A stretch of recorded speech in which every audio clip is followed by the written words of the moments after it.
불완전하게 완전해지다. 칠레, 낮잠을 부르는 사막. 산페드로 대 아타카마. 볼리비아 우유니에서 2박 3일을 달려 산페드로 대 아타카마에 도착했다. 그동안 봉고차에서 절여진 일행 6명은 별다른 인사 없이 헤어졌다. 전날 취해 와인병으로 피리를 분 일본인 때문에 좀 어색해졌고 왁자지껄한 인사를 나누기엔 피곤했다. 볼리비아는 추워서 입을 수 있는 모든 옷을 입고 다녔는데 아타카마는 뜨겁고 건조한 사막지대라 도착하자마자 패딩을 벗었다. 강수량이 거의 없고 건조한 그렇기에 아름답고 선명한 별자리를 볼 수 있는 곳이다. 별은 소금 사막에서 충분히 본 터라 별자리 투어는 하지 않았다. 간헐천도 주요 관광 코스다. 그러나 우유니에서 이곳으로 오면서 간헐천이라면 차에서 내리지 않을 정도로 지겹게 봤기에 관심 없었다. 잘 정비되고 풍요로워 보이는 아타카마 마을에 머무는 편이 좋았다. 마을은 자로 그은 듯 반듯하게 구획이 나뉘었다. 제주도처럼 낮은 담장의 단층 집이다. 일어서면 무릎까지 오는 큰 개들이 인도에서 늘어지게 자고 있어 장애물 경기를 하듯이 비키며 걸어야 했다. 서로 적대감이 없다. 담장 위에 고양이에게 손을 내밀면 얼굴을 비볐다.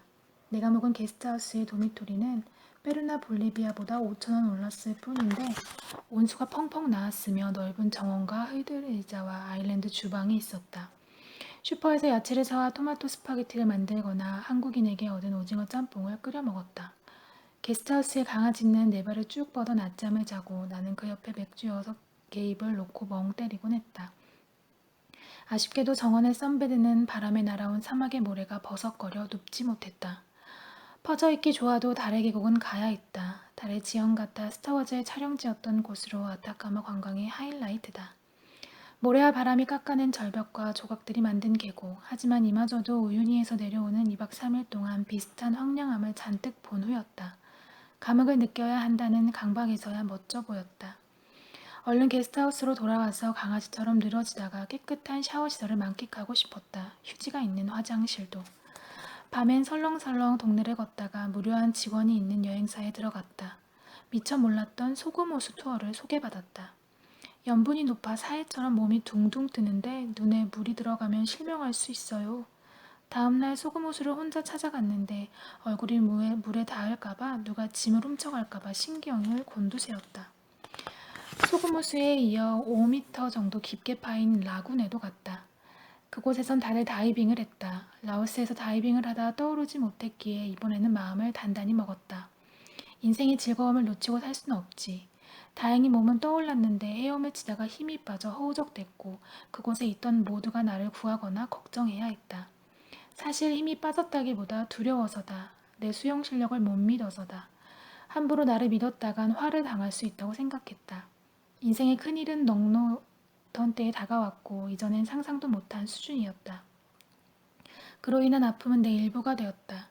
이제 긍정의 기운들도 그를 극복하고 싶었다. 멋지고 강인한 여행자가 되고 싶다는 욕망은 거의 강박이 되었다. 그러나 현실은 제대로 다이빙도 못하는 우스운 여행자일 뿐이었다. 밤에 도미토리의 여행자들은 별을 보러 갔다. 나는 정원에 앉아 와인을 마셨다. 술은 슈퍼 말고 주류 전문점에서만 팔았다. 말에서 가장 많이 방문한 곳이다. 다음날 아침에는 버스를 타고 칼라마 공항으로 가 산티아고행 비행기를 탔다.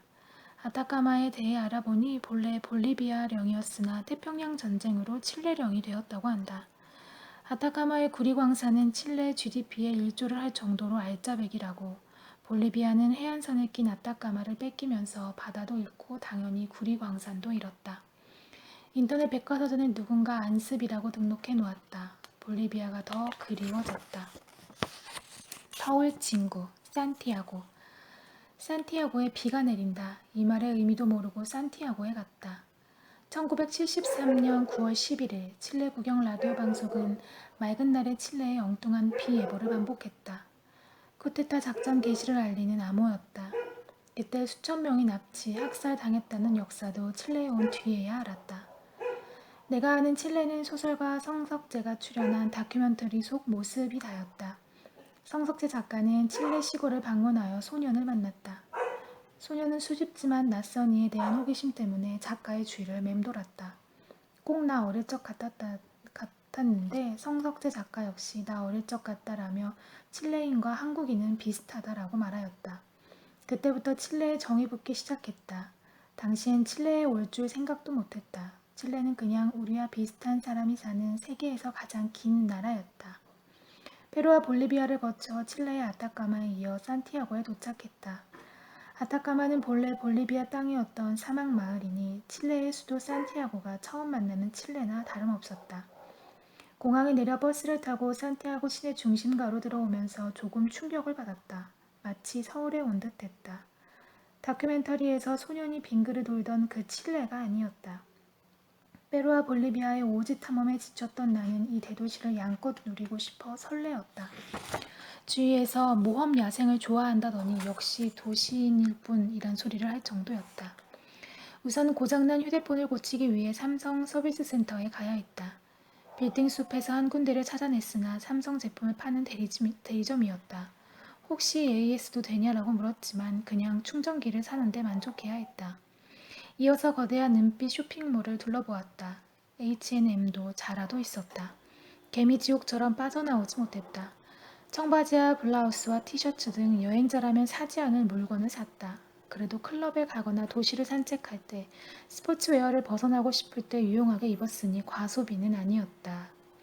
스타벅스에서 음료까지 사들고 나오자 노을이 지고 영등포 타임스퀘어 앞처럼 거대한 사거리 사이로 퇴근하는 직장인들과 쇼퍼들이 신호등에 맞춰 때로 움직였다. 산티아고는 칠레 전체 인구의 3분의 1이 산다. 버스를 타고 숙소로 돌아오는 길엔 빌딩 숲 사이로 크고 작은 공원이 많았다. 서울 같은데 서울보다 깨끗하다란 생각을 했다. 숙소는 산티아고를 대표하는 한인 민박인 고려 민박이었다. 예전엔 방이 모자라 여행자들이 거실에서 잤다라고 할 만큼 민박이 드물던 시절부터 주름 잡던 곳이다. 노부부가 운영하며 당신은 시집간 딸이 잠시 머물렀다. 주인네는 누군가에게 불친절함으로 느껴질 만큼 오랫동안 사람을 상대하면서 생길 수밖에 없는 정확함이 있었다. 우리에겐 여행이지만 이들에겐 일상이다. 여행자라고 무조건 퍼주고 맞춰달란 요구는 폭력이다. 선만 지킨다면 주인네는 따뜻하다. 페루에서 발생한 눈병을 대도시 산티아고에서 고칠 수 있으리란 기대로 큰 종합병원을 찾았다. 영어와 짧은 스페인어가 모두 통하지 않아 접수만 몇 시간 걸렸다. 한국의 여행자 보험 회사에 전화로 통역까지 부탁해 눈물의 통화비도 남겼다. 왠지 모르게 응급실로 배정받고 또 한참을 기다렸다.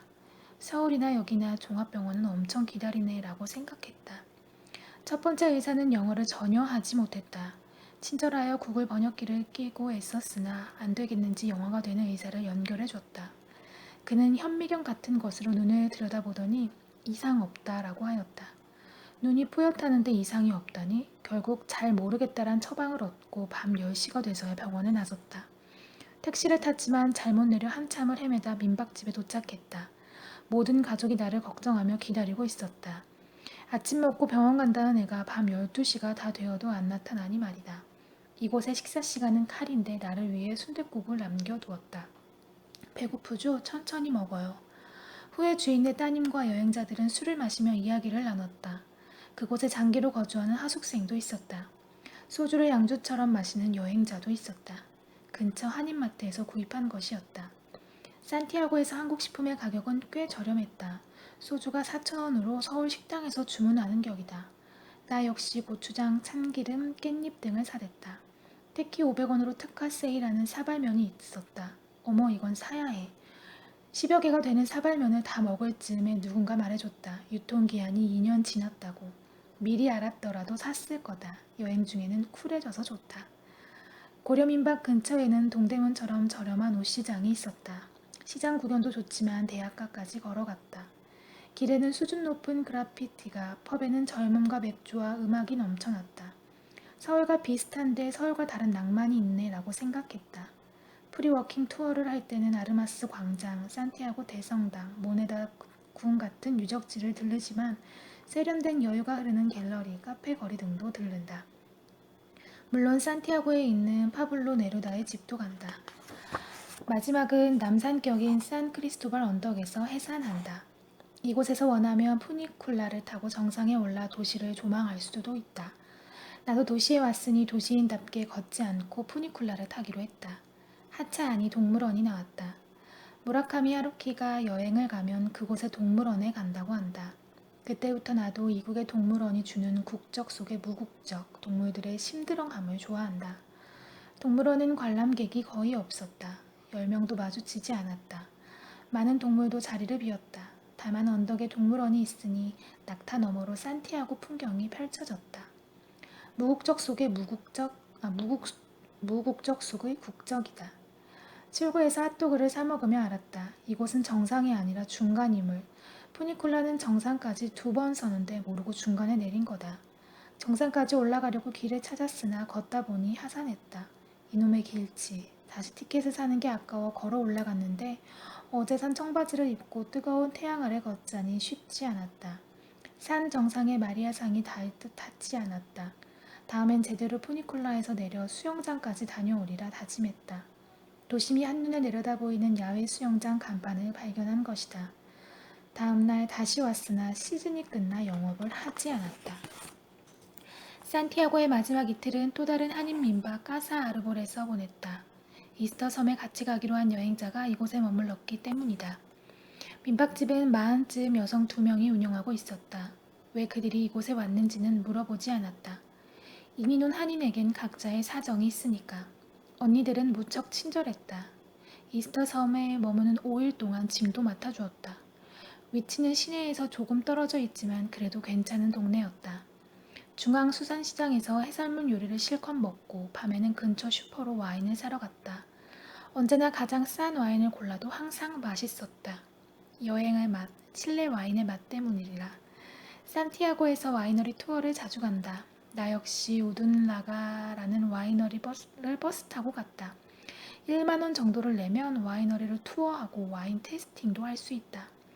포도가 연거이지 않은 때라 앙상한 나무가지를 보고 거의 알아듣지 못하는 설명을 들어야 했다. 창고의 오크통 앞에서 사진을 찍고 3가지 종류의 와인을 테이스팅했는데 다행히 맛은 훌륭했다. 기념으로 준 와인잔은 민박집에 선물했다. 산티아고에서 가장 인상적인 건물은 기업과 인권 박물관이다.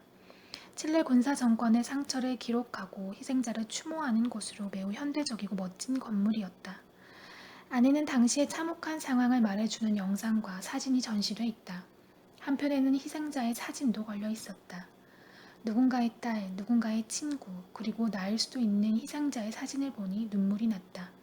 그만큼 박물관의 전시는 훌륭하였다. 세계의 인권 유린을 보여주는 구역에는 군사정권 시절의 한국도 있었다. 우리는 기업과 인권 박물관만 한 공간을 만들 수 있을까?